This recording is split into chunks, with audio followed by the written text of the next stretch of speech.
Day 2 na ng paggawa sa bahay ng aming foreman na si Joshua. Hindi na talaga kinaya matapos ng isang araw sa kadahilanan na kailangan pa ng team mag-angkat ng materyales from highway papunta sa sitio nila. Sa likod lang pala ito ng Lancaster sa KS19. Meron kami ginawan dito noon sa kanila. Pala, yung likod na yon ay nilagyan namin ng window yung likod ng unit na ginawa namin sa KS9 team. So hindi namin alam na iyon pala yon yung nandun sa likod. So what a small world, di ba? Tapos ito ngayon, gumagawa na kami dun sa likod ng ginawa namin. So ito na nga sa mga nakaabang or nanonood ng mga followers namin, may nagsabi na baka drawing lang yan ha yung ginagawa namin doon sa bahay ng aming foreman. So actually, hindi naman po kami architect para mag-drawing. Literally speaking, baka drawing. Anyway, contractor po kami. Marami pala nagtatanong kung engineer or architect kami ni Boss Mace. Hindi po kami engineer, hindi din kami architect. Naging contractor po kami kasi namumuhunan po kami sa negosyo. May mga binabayaran kami engineers at architect para gumawa ng plano, and meron kami mga maasahan at magagaling na workers para i-execute yung plano. Ilang taon din bago kami makahanap talaga ng mga matitino na workers. Sa awa ng Diyos, dahil sa panalangin ko, nabigyan talaga kami ng maayos na tao na makatulong namin sa negosyo at hanap buhay. Eto, andito sila ngayon. Noon nga naalala ko, dalawa yung foreman namin na ewan ko ba, foreman daw sila, pero grabe, ang babagal. Tapos alam niyo yun, parang feeling ko tinanakawan kami ng semento, mga ganun ba. Anyway, tapos dumating si Foreman Louie. Sabi ko, sana ikaw na yung bigay ni Lord na foreman talaga.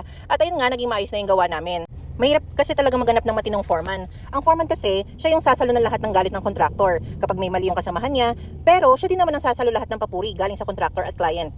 Grabe, ang bilis daw magtrabaho ng mga workers namin, sabi ng mga kapitbahay. Syempre, marami pa kasi kami ginagawa kinabukasan. Nakaka-excite at nakaka-challenge kaya ang buhay sa construction. Iba't iba ang ginagawa pero pare-parehas naman ang proseso. Una, syempre, yung foundation ng bahay, tapos yung mahaligi or yung brace para tumibay. Tapos kapag naitayo na yung mga support, puporma ka na para sa bubong, tapos finishin na agad, di ba? Ganun lang naman ang trabaho sa construction. Kailangan lang talaga mag-isip ka ng gagawin para makatulong ka sa team.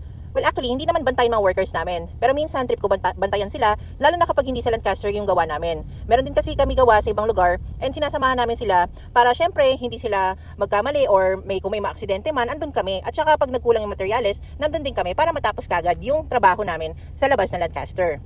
Salamat po pala sa mga nag-message at nagbigay ng mga kortina from KS9 Lancaster at mga damit at gamit pambata na ipamigay na kagad namin sa mga workers namin at nailagay namin yung kortina sa bahay ni Foreman Joshua bago kami umalis. Yung puzzle mat nga, galing pa sa client namin na nilinisan at ginawa ng bubong sa Rosario, Cavite. Alam nyo, yung mga simpleng mga pinaglumaan nyo na binibigay sa mga workers namin, malaking tulong na yun sa kanila ha, at saka ang saya-saya nila. Iba ang pakiramdam sa totoo lang na dati ikaw yung wala, puro utang, di mo alam paano ka makakaahon sa pang-araw-araw, tapos ito ngayon nakatulong ka na sa ibang tao. Ano pa yung mga talaga super rich, di ba? Gaya ni Ramon ang President and CEO ng San Miguel Corporation, tutulong daw sa gobyerno na walang bayad para mawala ang baha. Nako, speaking of baha pala, nakita nyo naman malapit sa ilog yung tinitirhan nila. Kakatakot lalo na kapag umuulan. Kaya siniguro namin na walang leak ang roof na nilagay namin. Kahit ba second hand lang yan, yung mga materials na mga ginamit nga namin ngayon, puro scrap lang yan. Mga ginamit na pangtukod, pangporma, sa mga ginawa naming house extension sa Woodcrest 3, Woodcrest 5, at Redfern 4. O diba, kumita na? Pati mga pintura na tira. Tapos, may main door sa SS6, yung ginamit namin sa main door. Tapos, mga tiles na tira. Normal naman kasi yon talaga may mga matitira na tiles. Kasi mas magandang may matira na tiles para kung magkaroon naman ng problem, meron tayong spare. Naku, alam nyo ba, yung lababo niya, naka-granite pa yan. Tira din, galing Woodcrest 3. Tapos, yung sink, mga galing sa mga ginawa namin kitchen. Hindi ko na matandaan sang unit yan tinanggal. Tapos, actually, semento at hardiplex lang binili namin. O diba? Basta marunong mag-budget, basic na basic ang magpaganda ng bahay. So ayan, ang kanyang misis, naglilinis. Sabi ko, linisan niya naman para kahit papano may ambag siya. Actually, sabi ko nga, sumama siya sa pag-cleaning. Kaso hindi siya makasama kasi maliliit pa yung mga anak niya. Naku, nung nailatag na ang puzzle mat, tuwa mga bata, nagtatatalo na kaagad. Alam nyo, kahit hindi sila magsalita, kita sa mga mukha nila yung saya nila. Yung meron na sila maayos na bubong, hindi natutulo kapag nagtag-ulan. Lalo na flooring, Diyos ko, lupa lang ang flooring nila dati. Tapos nilalagyan lang ng linoleum.